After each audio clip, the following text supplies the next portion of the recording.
ఏడుపు. పేద పిల్లలు ఇంగ్లీష్ చదువులు చదువుతున్నారని ఏడుపు. కూలీల బిడ్డలు, బడుగు బలహీన వర్గాల పిల్లలకు వైఎస్ జగన్మోహన్ రెడ్డి హయాంలో కార్పొరేట్ విద్య అందుబాటులోకి వచ్చిందని ఏడుపు. జగన్ దార్శనికత వల్ల లక్షల మంది నిరుపేద విద్యార్థులు అంతర్జాతీయ ప్రమాణాలతో కూడిన విద్యని ఆర్జిస్తున్నారని ఏడుపు. పేదోళ్ల పిల్లలు గొప్ప చదువులు చదివిస్తే తమ పిల్లలకు వాళ్లకు తేడా లేకుండా పోతోందన్న ఏడుపు. నిన్నటిదాకా పచ్చ బ్యాచ్ ఇదే ఏడుపేడ్చింది. ఎల్లో మీడియా కూడా ఇదే ఏడుపేడ్చింది. ఇప్పుడు ఏపీ ప్రభుత్వం ఇదే ఏడుపు అందుకుంది. ఈ ఏడుపునే ఆరున్నొక్క రాగంతో ప్రపంచ తెలుగు రచయితల మహాసభ ఆలపించింది. ఏపీలోని సర్కారు బడుల్లో ఇంగ్లీష్ మీడియం ఎత్తివేయాలన్న కుట్రకి చంద్రబాబు సరికొత్తగా పదును పెడుతున్నారు. దీనిపైనే వాల్టి మ్యాగజైన్ స్టోరీ. ఒక రిక్షా కార్మికుడి కుమార్తె, ఒక రోజువారీ కూలీ కుమారుడు, దిగువ మధ్యతరగతి కుటుంబానికి చెందిన చిన్నారులు, వీళ్ళందరికీ జగన్మోహన్ రెడ్డి పాలనలోనే ఇంగ్లీష్ చదువులు అందుబాటులోకి వచ్చాయి. అంతర్జాతీయ ప్రమాణాలతో కూడిన విద్య ఉచితంగా సామాన్యుడి చెంతకొచ్చింది. అంతే, ఒక్కసారిగా పచ్చమూకకి తెలుగు భాష మీద ప్రేమ పుట్టుకొచ్చింది. జగన్ సీఎంగా ఉన్నన్నాళ్ళు ఏపీలోని ప్రభుత్వ పాఠశాలల వైపు వేలు చూపిస్తూ నా తెలుగు భాషకి అన్యాయం జరిగిపోతోందని దొంగ ఏడుపులేడ్చారు. ఇప్పుడు కూటమి ప్రభుత్వం అధికారంలోకి రావడంతో సర్కారు బడుల్లో ఇంగ్లీష్ మాధ్యమాన్ని ఎత్తివేయడానికి కుట్రలు మరింత పదునెక్కుతున్నాయి. అసలు ఈ పెద్దోళ్ళ ఉద్దేశం ఏంటంటే, చంద్రబాబు మనవడు ఇంగ్లీష్ మీడియంలో చదువుతుంటే తెలుగుకి ఎలాంటి నష్టం జరగదు, పవన్ కళ్యాణ్ పిల్లలు ఇంగ్లీష్ మీడియంలో చదువుతూ ఉంటే తెలుగుకి ఎలాంటి కష్టం రాదు, సామాన్యుల పిల్లలకు సర్కారు బడుల్లో ఆంగ్ల మాధ్యమం అందుబాటులోకి వస్తే మాత్రం తెలుగు భాష ప్రమాదంలో పడిపోతుంది. వైఎస్ జగన్మోహన్ రెడ్డి 70,000 కోట్ల రూపాయలు ఖర్చు చేసి దేశమంతా అబ్బురపడేలా చరిత్రలో కనీవినీ ఎరుగని రీతిలో విద్యా వ్యవస్థలో సంస్కరణలు తీసుకొచ్చారు. ప్రభుత్వ పాఠశాలల రూపురేఖలను మార్చేశారు. ఇంగ్లీష్ విద్యని సర్కార్ బడుల్లోకి తీసుకొచ్చారు. కానీ అధికారంలోకి వచ్చిన నాటి నుంచి పేద మధ్యతరగతి విద్యార్థుల మీద చంద్రబాబు ప్రభుత్వం తమ ద్వేషం వెళ్లగక్కుతూనే ఉంది. లక్షల మంది పేద విద్యార్థులకు అంతర్జాతీయ స్థాయి ప్రమాణాలతో కూడిన విద్యని అందిస్తూ జగన్మోహన్ రెడ్డి మొదలుపెట్టిన మహా విద్యా యజ్ఞంపై విషం చిమ్ముతోంది. పాఠశాల విద్యను తిరోగమన బాట పట్టిస్తోంది. అటు ముఖ్యమంత్రి చంద్రబాబు, ఇటు విద్యాశాఖ మంత్రి లోకేష్ తండ్రి కొడుకులిద్దరూ కలిసికట్టుగా సర్కార్ బడులను విధ్వంసం చేయడానికి పూనుకున్నారు. ఈ క్రమంలోనే కూటమి సర్కార్ ప్రభుత్వ స్కూళ్లలో ఇంగ్లీష్ మీడియం బోధనను నీరుగారుస్తూ పేదింటి పిల్లలపై పగ సాధిస్తోంది. విజయవాడ వేదికగా జరిగిన ప్రపంచ తెలుగు రచయితల మహాసభల్లో పాల్గొన్న న్యాయ కోవిదులు, మేధావులు, రచయితలు అందరూ తెలుగు భాషలో మరిన్ని గొప్ప రచనలు రావడానికి ఏం చెయ్యాలి, ప్రపంచ ప్రజలకు తెలుగు రచనల్లో గొప్పతనాన్ని తెలియజేసేలా చేయడానికి ఏం చెయ్యాలి లాంటి అంశాల మీద దృష్టి పెట్టకుండా ఏపీలోని ప్రభుత్వ పాఠశాలల మీద పడ్డారు. తెలుగు భాష అంతరించిపోతోందని, తెలుగు భాషకి తీవ్ర నష్టం జరుగుతోందని, దీనంతటికీ కారణం ప్రభుత్వ పాఠశాలల్లో ఇంగ్లీష్ మీడియం ప్రవేశపెట్టడమే అని, తక్షణమే సర్కార్ బడుల్లో ఇంగ్లీష్ మీడియం ఎత్తివేయాలని ప్రభుత్వానికి తేల్చేశారు. మరి గతంలో GOMS 85 తీసుకొచ్చారు, దాన్ని రద్దు చేయాలా, దానికోసం గుంటుపల్లి శ్రీనివాస్ అనేటటువంటి ఒక ఆయన మరి హైకోర్టులో ఒక వాయిద్యం దాఖలు చేసి విజయం పొందాడు. ఆ జీవోని హైకోర్టు ఇక్కడ జస్టిస్ మహేశ్వర్ గారి బెంచ్ రద్దు చేసింది. దాని మీద మరి సుప్రీంకోర్టు, అప్పుడున్నటువంటి రాష్ట్ర ప్రభుత్వం సుప్రీంకోర్టులో ఒక స్పెషల్ లీవ్ పిటిషన్ని దాఖలు చేసింది. అది తక్షణమే విరమింపజేసి GOMS 85ను రద్దు చేసి పూర్వ తెలుగు విద్యా విధానాన్ని మళ్ళా ప్రవేశపెట్టాలని చెప్పి ప్రభుత్వానికి విజ్ఞప్తి చేస్తున్నారు. విన్నారుగా సుప్రీంకోర్టు మాజీ ప్రధాన న్యాయమూర్తి ఎన్వి రమణ గారి మాటలు. ఎన్వి రమణ ఒక్కరే కాదు, ప్రపంచ తెలుగు రచయితల మహాసభలో పాల్గొన్న న్యాయ కోవిదులు, రాజకీయ నాయకులు, రచయితలు మూకుమ్మడిగా ప్రభుత్వ పాఠశాలలో ఇంగ్లీష్ మీడియం అమలు చేసే GO 85ను రద్దు చేయాలని చంద్రబాబు ప్రభుత్వాన్ని కోరేశారు. చంద్రబాబు మనవడు దేవాంశ్ ఇంగ్లీష్ మీడియంలోనే చదువుతున్నారు. అయినా తెలుగు భాషకి ఎలాంటి నష్టం జరగదు. డిప్యూటీ సీఎం పవన్ కళ్యాణ్ పిల్లలు ఆంగ్ల మాధ్యమంలోనే చదువుకుంటున్నారు. అయితే తెలుగు భాషకి వచ్చిన కష్టమేం లేదు. కానీ ప్రభుత్వ పాఠశాలల్లోని విద్యార్థులు ఇంగ్లీష్ మీడియంలో చదువుకుంటే మాత్రం తెలుగు భాషకి అన్యాయం జరిగిపోతుందని ప్రపంచ తెలుగు రచయితల మహాసభ తేల్చేసింది. అదే సమయంలో పేద మధ్యతరగతి విద్యార్థులు తెలుగులో చదువుకుని ఎందుకు అపరిమితమైన అవకాశాలను వదులుకోవాలని సామాజికవేత్తలు ప్రశ్నిస్తున్నారు. ఇప్పుడు UPSCలో ప్రశ్నపత్రాలు తెలుగులో రావు, ఒక్క ఇంగ్లీషు హిందీలో మాత్రమే ఇస్తున్నారు. అంటే అక్కడ కేంద్రమేమో హిందీ ఆధిపత్య వ్యవస్థ నిర్మిస్తుంది, ఇక్కడ వీళ్ళేమో ప్రజలకు ఇంగ్లీష్ రాకుండా చూడాలని చూస్తారు. మరి ధనవంతుల పిల్లలకు ఇంగ్లీషు చెప్పే ప్రైవేట్ స్కూళ్ళను అక్కడ ఒక్క తెలుగు సబ్జెక్ట్ లేకున్నా దాన్ని ప్రభుత్వ స్కూళ్ళలో విద్యా భాష సిలబస్ సమానం చేయాలి, కేంద్రము రాష్ట్రముల మధ్య సిలబస్ను సమాన స్థాయిలో పెట్టాలి అనేది సుప్రీంకోర్టు చీఫ్ జస్టిస్గా ఉన్నప్పుడు జస్టిస్ రమణ గారు ఒక్క జడ్జిమెంట్ కూడా ఆ రూపంలో ఇచ్చిన దాఖలాలు లేవు. కాలానుగుణంగా చదువుల తీరుతెన్నులు మారిపోతున్నాయి. పోటీ ప్రపంచంలో మెరుగ్గా రాణించేందుకు రాష్ట్రంలో 95% మంది తల్లిదండ్రులు తమ పిల్లలకు ఇంగ్లీష్ మీడియం విద్యనే బలంగా కోరుకుంటున్నారు. పిల్లల భవిష్యత్తు బాగుండాలని ఆకాంక్షిస్తున్నారు. ఆర్థికంగా భారమైనప్పటికీ ప్రైవేట్ స్కూళ్లలో ఇంగ్లీష్ మీడియంలో చదివించేందుకు సిద్ధపడుతున్నారు. పేదింటి తల్లిదండ్రుల ఆరాటం, పిల్లల ప్రతిభను గుర్తించిన మాజీ సీఎం వైఎస్ జగన్మోహన్ రెడ్డి ప్రభుత్వ విద్యారంగాన్ని సమున్నతంగా మార్చాలని తపన పడ్డారు. మునుపెన్నడూ చూడని విద్యా సంస్కరణలు తెచ్చారు. విద్యా బోధనలో ఆధునిక పోకడలను అందిపుచ్చుకోకుండా మూస విధానాలతో వ్యవహరిస్తే భవిష్యత్ తరాలకు అంతులేని నష్టం జరుగుతుందని గుర్తించారు. పేద కుటుంబాల్లో మరో తరం అణగారిపోకుండా చర్యలు తీసుకున్నారు. ఈ క్రమంలోనే పేద విద్యార్థులు ఎక్కువగా చదివే ప్రభుత్వ పాఠశాలల్లో ఇంగ్లీష్ మీడియం బోధనను ప్రవేశపెట్టారు. దీంతో పేద మధ్యతరగతికి చెందిన లక్షల మంది విద్యార్థులు రాబోయే రోజుల్లో తమ పిల్లలకు పోటీగా తయారవుతారని పచ్చమూక అల్లాడిపోతోంది. అందుకే ప్రభుత్వ పాఠశాలలను నిర్వీర్యం చేయడానికి ఇప్పటికే చంద్రబాబు ప్రభుత్వం పావులు కదుపుతోంది. ఈ నేపథ్యంలో ప్రపంచ తెలుగు రచయితల మహాసభలో పెద్దలు కూడా చంద్రబాబు కుట్రలకు అనుగుణంగా వ్యవహరించడంపై సామాన్యుల నుంచి మేధావుల దాకా అంతా విస్మయం వ్యక్తం చేస్తున్నారు. రాబోయే తరాలకి మీరు నెనపాల్సింది ఏంటంటే, మాకన్నా మీరు అద్భుతంగా ఉండటం కోసం ఒక ప్రయత్నం చేయమని చెప్పండి చేతనైతే. అంతేకాని జగన్మోహన్ రెడ్డి గారు తీసుకొచ్చినటువంటి జీవో 85ని కొట్టేయాలని, అక్కడ ఉన్నటువంటి రిట్ పిటిషన్ వెంటనే వెనక్కి తీసుకోవాలని, తెలుగు మీడియం మొత్తం ఇంట్రొడ్యూస్ చేయాలని చేయండి, సంతోషం. కానీ మీరు కూడా తెలుగు మీడియంలోకి రండి. మీకు మాత్రం ఇంగ్లీష్ మీడియం, మీకు మాత్రం జర్మనీ లాంగ్వేజ్, మీకు మాత్రం ఫ్రెంచ్ లాంగ్వేజ్ కావాలి. మీ వాళ్ళు అమెరికాలో తిరగాలి, మీ వాళ్ళు ఇంగ్లాండ్లో ఉండాలి, మీ వాళ్ళు ఢిల్లీలో ఉండాలి, మీ వాళ్ళు సుప్రీంకోర్టులో ఉండాలి, మీ వాళ్ళు హిందూ పేపర్లో ఉండాలి, మీరు అన్ని బిజినెస్లో ఉండాలి. ఈ రాష్ట్రంలో పేదలు మాత్రం ఇంగ్లీష్ చదవడానికి లేదు. What type of bloody! నిజానికి రాజకీయ నాయకులు, సెలబ్రిటీలు, ధనిక వర్గాలకు చెందిన పిల్లలే తెలుగు భాష మీద పట్టు కోల్పోతున్నారు. చాలా మంది పెద్దోళ్ల పిల్లలకు తెలుగు చదవడం, రాయడం చేత కాదు. కానీ ప్రభుత్వ పాఠశాలల్లో చదువుకునే విద్యార్థుల ఇళ్లలో తెలుగే మాట్లాడతారు. వాళ్ల తల్లిదండ్రులకు తెలుగు తప్ప మరో భాష రాదు. విద్యార్థుల దైనందిక వ్యవహారాల్లో నడిచేది తెలుగు భాషే. వాళ్ళు ఇంగ్లీష్ భాషని నేర్చుకుంటున్నారు అంతే. అంత మాత్రాన తెలుగు భాషకి అన్యాయం జరిగిపోతుందని, అంతరించిపోయే ప్రమాదం ఉందని, అందుకు కారణం సర్కారు బడుల్లో ఇంగ్లీష్ మీడియం బోధనే అనడం ఖచ్చితంగా పేద మధ్యతరగతి విద్యార్థుల జీవితాల్లో వెలుగులు రాకుండా అడ్డుకోవడమే. పాలకులే ప్రజల భవిష్యత్తును చీకట్లోకి నెట్టేసే కుట్రలు పన్నడం బహుశా ఆంధ్రప్రదేశ్లో తప్ప ప్రపంచంలో మరెక్కడా జరగదని దేశవ్యాప్తంగా చర్చ సాగుతోంది. ప్రపంచవ్యాప్తంగా ఉన్న అవకాశాలని కొందరు మాత్రమే అందుకోవాలా? పేద మధ్యతరగతి ప్రజలు ఇంగ్లీష్కి దూరమై తమ ఎదుగుదలను తామే శపించుకోవాలా? ఇదెక్కడి న్యాయం? ఇదెక్కడి ధర్మం? ప్రభుత్వ పాఠశాలలకు, బాల్య వివాహాలకు, బాల కార్మిక వ్యవస్థకు సంబంధం ఉంది.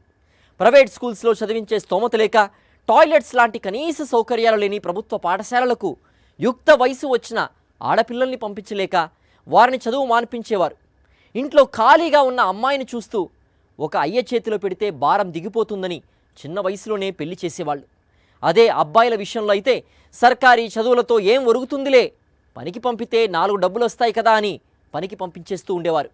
దీన్ని బ్రేక్ చేయడానికే జగన్మోహన్ రెడ్డి అమ్మ ఒడి అనే అద్భుతమైన పథకాన్ని అమలు చేశారు. ప్రైవేట్ స్కూల్స్లో చదివిస్తున్న తమ పిల్లల్ని కూడా ప్రభుత్వ పాఠశాలల్లో తల్లిదండ్రులు చేర్చే స్థాయికి సర్కారు బడుల్ని తీర్చిదిద్దారు వైఎస్ జగన్మోహన్ రెడ్డి. లక్షల మంది బడుగు బలహీన వర్గాల పిల్లలు ఆకాశమే హద్దుగా ఎదుగుతూ ఉంటే చంద్రబాబు అనుకో మాత్రం దాన్ని సహించలేకపోతోంది. ఆంధ్రప్రదేశ్ని ఆటవిక ప్రదేశ్గా మార్చాలని కంకణం కట్టుకున్న కూటమి ప్రభుత్వం అరాచక పాలన కొనసాగిస్తోంది. రెడ్ బుక్ రాజ్యాంగాన్ని అమలు చేస్తోంది. సంక్షేమాన్ని, అభివృద్ధిని పక్కన పారేసి శాంతి భద్రతల పర్యవేక్షణని గాలి కొదిలేసి రాజ్యమేలుతోంది. చివరికి భావ ప్రకటన స్వేచ్ఛ గొంతు నొక్కడానికి కూడా వెనకాడకుండా పైశాచికత్వం ప్రదర్శిస్తోంది. ఈ నేపథ్యంలోనే ఇప్పుడు ఏపీలోని ప్రభుత్వ పాఠశాలల మీద చంద్రబాబు ప్రభుత్వ కన్నుపడింది. లక్షల మంది నిరుపేద, దిగువ మధ్యతరగతి పిల్లలు సర్కార్ బడుల్లో ఇంగ్లీష్ విద్యని అభ్యసించడాన్ని కూటమి సర్కార్ జీర్ణించుకోలేకపోతోంది. ప్రభుత్వ పాఠశాలల విద్యార్థుల్లో అత్యధిక శాతం ఇంగ్లీష్ మీడియంలోనే చదివేందుకు ఆసక్తి చూపుతున్నారు. పరీక్షలు సైతం ఆంగ్లంలోనే రాస్తూ తమ నైపుణ్యాన్ని పెంపొందించుకునేందుకు ఆరాటపడుతున్నారు. గత ఏడాది 9వ తరగతి వరకు నిర్వహించిన అన్ని పరీక్షలను ఇంగ్లీష్ మీడియంలోనే పూర్తి చేశారు. 3 నుంచి 9వ తరగతి విద్యార్థుల్లో 91.33% మంది పరీక్షలను ఇంగ్లీష్ మీడియంలోనే పూర్తి చేయడం ఒక ఎత్తైతే, ప్రభుత్వ పాఠశాలల్లో తెలుగు మీడియం చదివే విద్యార్థుల్లో దాదాపు 2.2 లక్షల మంది ఇంగ్లీష్ మీడియంలోనే పరీక్షలు రాయడం, 1.94 లక్షల మంది ఉత్తీర్ణత సాధించడం మరో ఎత్తు. దీన్ని బట్టి పిల్లలు ఇంగ్లీష్ మీడియంను ఎంత బలంగా కోరుకుంటున్నారో అర్థం చేసుకోవచ్చు. ఈ విద్యా విప్లవాన్ని, మహా విద్యా యజ్ఞాన్ని చూసి అటు చంద్రబాబు ప్రభుత్వం జీర్ణించుకోలేకపోతోంది. అదే సమయంలో ఇటు ప్రపంచ తెలుగు రచయితల మహాసభ చంద్రబాబు కోరుకుంటోందే జరగాలని తెగ తాపత్రయపడిపోతోంది.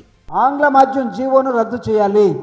జీవో 85 ఈ జీవో చాలా స్పష్టంగా ఏం చెప్పిందంటే, ఇష్టం ఉన్న వాళ్ళు మాత్రమే ఇంగ్లీష్ మీడియంలోకి రండి, బలవంతం లేదు. జగన్మోహన్ రెడ్డి గారు తెలుగు మీడియం ఎక్కడ వద్దలేదు, అద్భుతంగా చెప్పాడు. కానీ మీరు చేస్తున్నది ఏంటి? నేను అడుగుతున్న, ఒక పేదవాడిగా ఈరోజు అడుగుతున్నాను, if my child into English medium, నేను ఇంగ్లీష్ మీడియం కాదు, నేను తెలుగు మీడియం, వాడు నాకన్నా ఫ్లూయెంట్గా మాట్లాడగలుగుతున్నాడు, నాకన్నా అద్భుతంగా రాణించగలుగుతా ఉన్నాడు, వాట్ ఈజ్ రాంగ్? అంటే నా పిల్లవాడు కూడా నాలాగా తెలుగు మీడియంలోనే ఉండాలని మీరు కోరుకుంటున్నారా? ఒకవేళ ఉంటే మీ పిల్లలు కూడా ఉన్నారా? కమాన్ చేర్చండి. ఈ రాష్ట్రంలో, ఈ దేశంలో ఉన్నటువంటి ఇంగ్లీష్ మీడియం స్కూల్స్ అన్నీ రద్దు చేసి, ఒకటి ఎల్కేజీ నుంచి మీరు అనుకున్న ప్రాథమిక విద్య మొత్తం వాళ్ళ మాతృభాషలో పెట్టండి. ఎందుకు పెట్టారయ్యా గురుకుల పాఠశాలలు? ఎందుకు పెట్టారు నేషనల్ ఇన్స్టిట్యూషన్స్ అన్నీ కూడా? కేంద్రీయ విద్యాలయాలు ఏంటి? ఇంగ్లీష్లో ఉన్నాయా? ఇంగ్లీష్లో లేకపోతే మాతృభాషలో ఉన్నాయా? మీరు మాత్రం సెంట్రల్ స్కూల్స్లో మీ పిల్లలు, మీ మనవాళ్ళు, మీ మనవరాళ్ళు మొత్తం చదవాలి. జగన్మోహన్ రెడ్డి గారు సమాజం గురించి మొత్తం ఆలోచించి తను చేస్తే, జగన్మోహన్ రెడ్డి గారు తెలుగును చంపేశాడు. నేను అడుగుతున్నా, జగన్మోహన్ రెడ్డి గారు చంపేస్తే తెలుగు చచ్చిపోద్దా? అంతర్జాతీయ అవకాశాలను అందుకోవాలంటే అది ఇంగ్లీష్ చదువుతోనే సాధ్యమవుతుంది. అందుకే వైఎస్ జగన్మోహన్ రెడ్డి 2020-21లో 1 నుంచి 6వ తరగతి వరకు ఇంగ్లీష్ మీడియం సిలబస్ను అందుబాటులోకి తెచ్చారు. ఏటా ఒక్కో తరగతి చొప్పున పెంచుకుంటూ 2024-25 నాటికి 10th ని కూడా ఇంగ్లీష్ మీడియంలోకి మార్చేలా చర్యలు తీసుకున్నారు. ఈ క్రమంలో దేశంలోనే తొలిసారిగా విద్యార్థులకు బైలింగ్వల్ పాఠ్యపుస్తకాలు, ప్రాథమిక పాఠశాల విద్యార్థులకు పిక్టోరియల్ డిక్షనరీ, ఉన్నత తరగతులకు ఆక్స్ఫర్డ్ డిక్షనరీని అందించి ప్రోత్సహించారు. దీంతో ప్రభుత్వ రంగంలో దేశంలోనే అత్యున్నత ప్రమాణాలతో విద్యనందించే రాష్ట్రంగా, దక్షిణాదిలో ఇంగ్లీష్ మీడియం అమలులో టాప్ రాష్ట్రంగా ఆంధ్రప్రదేశ్ నిలిచింది. వైఎస్ఆర్సీపీ ప్రభుత్వం తెచ్చిన విద్యా సంస్కరణలతో 2023-24లో 1వ తరగతి నుంచి ఇంటర్ వరకు విద్యార్థుల చేరికలు అంతకు ముందు ఏడాదితో పోలిస్తే 1,50,005 అధికంగా నమోదయ్యాయి.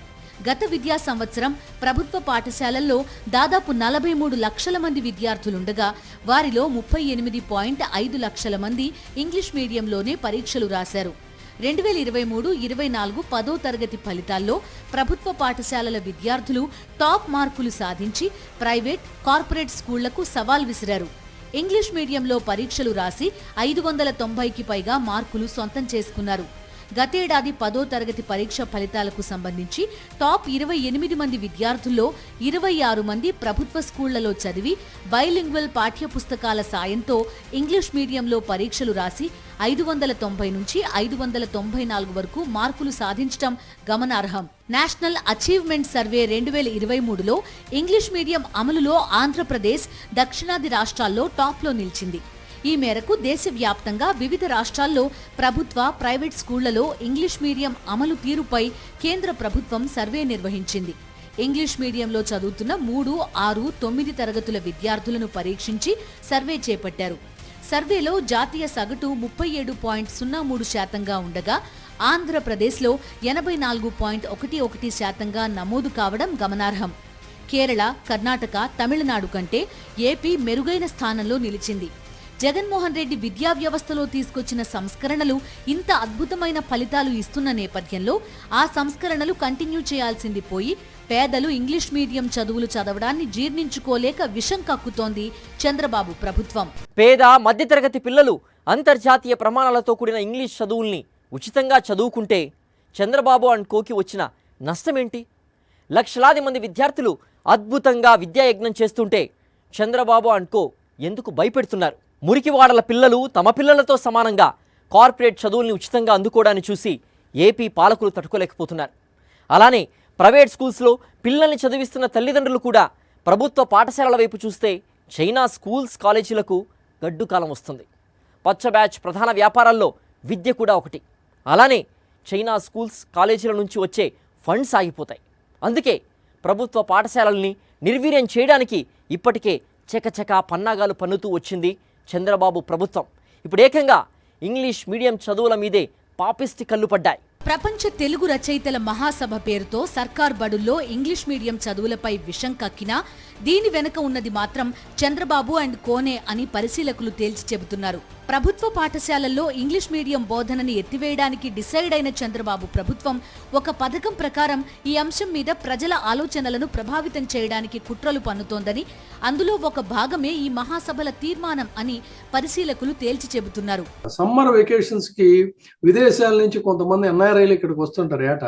వాళ్ళు వచ్చినప్పుడల్లా వాళ్ళందరినీ ప్రపంచ రచయితల సభలు అని చెప్పి వాళ్ళందరినీ కూర్చోబెట్టి అందులో కూడా కొంతమందిని మాత్రమే సెలెక్టెడ్గా పెట్టి వాళ్ళ ద్వారా మాట్లాడించి జీవో 85 రద్దు చేసి ప్రభుత్వ బడుల్లో తెలుగు భాషనే అమలు చేయాలి, ఇంగ్లీష్ మీడియం చదువులు రద్దు చేయాలనే దానికి ఒక కుట్రకి తెరలేపి ఆంధ్రప్రదేశ్ ప్రభుత్వం ఈ రోజున ఇప్పటి వరకు వాళ్ళు ఏదో చదువుకొని మనం కూడా అప్పర్ క్లాసెస్తో పాటు మనం కూడా ధనవంతుల దీంతో పాటు మా పిల్లల్ని కూడా మేము ఆ స్థాయిలో చదివించుకుంటున్నాం అనేటువంటి ఒక ఇదేదైతే ఉందో దాన్ని అణగదొక్కి మీరు ఎప్పుడు కూడా మీరు పూర్గానే ఉండాలి, మేము అగ్రవర్ణాల్లో అగ్రస్థాయిలో ఉంటాం, మాది దొరల భాష, మా పిల్లలు దొరల భాషనే కాన్సెప్ట్ స్కూల్స్లో చదువుకుంటారు, మీరు మీ పిల్లలు సర్కారీ బడుల్లోనే చదువుకోవాలనేటువంటి ఒక సామాజిక అసమానతలకి ఈ భాష అనే దాన్ని ఒక అడ్డుగా దీన్ని ఏర్పాటు చేసేటువంటి కుట్ర తప్ప మరొకటి కాదు.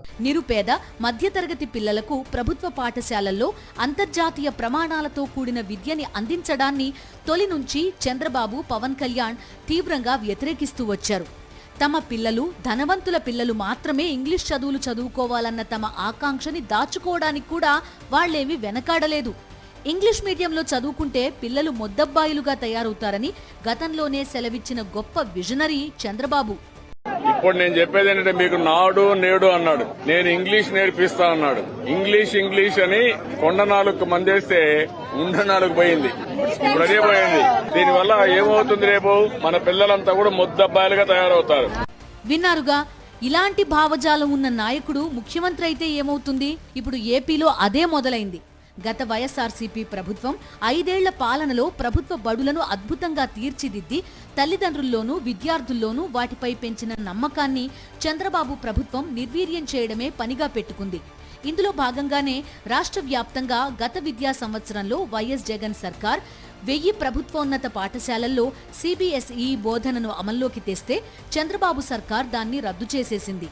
అలాగే విద్యార్థుల్లో ఇంగ్లీష్ భాషా పరిజ్ఞానాన్ని పెంపొందించేందుకు వైఎస్ జగన్ ప్రవేశపెట్టిన టోఫెల్ శిక్షణను అధికారంలోకి వచ్చి రాగానే 2024 జూన్లో రద్దు చేసి పారేశారు.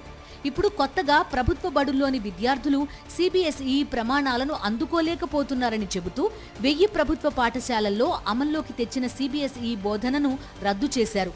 అలాగే విద్యార్థులు తక్కువగా ఉన్నారన్న సాకుతో అక్కడి ఉపాధ్యాయులను సర్దుబాటు పేరుతో బదిలీ చేసేసింది. ఇలా ప్రభుత్వ నిరంకుశ విధానాల కారణంగా ఇంగ్లీష్ మీడియం కోరుకునే ప్రభుత్వ పాఠశాలల్లోని విద్యార్థులు టీసీలు తీసుకుని వెళ్లిపోతున్న పరిస్థితి రాష్ట్రంలో దాపురించింది. దేశవ్యాప్తంగా ప్రభుత్వ పాఠశాలలు ఎందుకని ఘోరమైన స్థితిలో ఉంటాయి? దీనికి జవాబు సింపుల్. పిల్లలకు ఓటు హక్కు ఉండదు. అందుకే దేశవ్యాప్తంగా సర్కారు బడులది అదే దుస్థితి. స్వాతంత్ర్యం వచ్చిన నాటి నుంచి ఉన్న ఈ దారుణ పరిస్థితులకు చెక్ పెట్టిన ఏకైక ముఖ్యమంత్రి వైఎస్ జగన్మోహన్ రెడ్డి. జగన్ పిల్లల్లో ఓటర్లని చూడలేదు. లేదు. రేపటి ఆంధ్రప్రదేశ్ భవిష్యత్తుని చూశారు. అందుకే 5 ఏళ్ల పాలనలో ఒక్క విద్యాశాఖలోనే 73,000 కోట్ల రూపాయలు ఖర్చు చేశారు. ఏపీలోని ప్రభుత్వ పాఠశాలల రూపురేఖలు మార్చేశారు. ట్యాబ్లు ఇవ్వడం, డిజిటల్ క్లాసులు, ఇంగ్లీష్ మీడియంతో ఏపీ ప్రభుత్వ పాఠశాలలు ఆగిపోలేదు. విద్యార్థులకు భాషపై భయం పోగొట్టేందుకు బైలింగ్వల్ పాఠ్యపుస్తకాలను సైతం అందించారు. విద్యార్థులకు టోఫెల్లోనూ శిక్షణ ప్రారంభించారు. Test of English as a foreign language సంక్షిప్త రూపమే టోఫెల్. చదవడం, మాట్లాడడం, వినడం, రాయడం లాంటి అంశాల్లో ఆంగ్ల సామర్థ్యాన్ని విశ్లేషించే పరీక్షే టోఫెల్. 2024 ఏప్రిల్లో నిర్వహించిన టోఫెల్ జూనియర్ విభాగంలో 16,52,142 మందికి గాను 11,74,338 మంది విద్యార్థులు, ప్రైమరీ విభాగంలో 4,53,265 మందికి గాను 4,17,879 మంది విద్యార్థులు పరీక్ష రాశారు. ఈ పరీక్షల్లో ఉత్తీర్ణత సాధించిన విద్యార్థులకు అమెరికాకి చెందిన ఈటీఎస్ సంస్థ సర్టిఫికెట్లు ప్రదానం చేయాల్సి ఉంది. కానీ గత పరీక్షల ఫలితాలను ప్రకటించకపోగా 2024లో టోఫెల్ శిక్షణను రాష్ట్ర ప్రభుత్వం పూర్తిగా రద్దు చేసింది. ఆ తర్వాత CBSEని కూడా తీసేసింది. ప్రభుత్వ పాఠశాలలను కార్పొరేట్ పాఠశాలలకు దీటుగా తయారు చేశారు జగన్మోహన్ రెడ్డి. ఈ విద్యా యజ్ఞం చూసి చైనా విద్యా సంస్థలు వణికిపోయాయి. తమ వ్యాపారం కుప్పకూలిపోతుందని ఆందోళన పడ్డాయి. పచ్చ బ్యాచ్ ప్రధాన వ్యాపారాల్లో విద్య కూడా ఒకటి. ఒకవేళ ప్రభుత్వ పాఠశాలలు ఇలానే విద్యార్థులకు అంతర్జాతీయ ప్రమాణాలతో కూడిన విద్యను అందిస్తూ పోతే చైనా స్కూల్స్, కాలేజ్ల నుంచి పచ్చముఠాకి వచ్చే ఫండ్స్ ఆగిపోతాయి. దీంతో పాటుగా దశాబ్దాలుగా పేదలను తమ కాళ్ల కింద అణచి ఉంచిన పచ్చనాయకుల ఆధిపత్యం కూడా బద్దలైపోతుంది. నిరుపేదలు, మధ్యతరగతి పిల్లలు ఉచితంగా అంతర్జాతీయ ప్రమాణాలతో కూడిన విద్యని నేర్చుకుంటే తమకు ఇన్ని ఇబ్బందులున్నాయి కాబట్టే మొదటి నుంచి చంద్రబాబు, పవన్ కళ్యాణ్ ప్రభుత్వ పాఠశాలల్లో ఇంగ్లీష్ మీడియంని, సంస్కరణలను వ్యతిరేకిస్తూ వచ్చారు.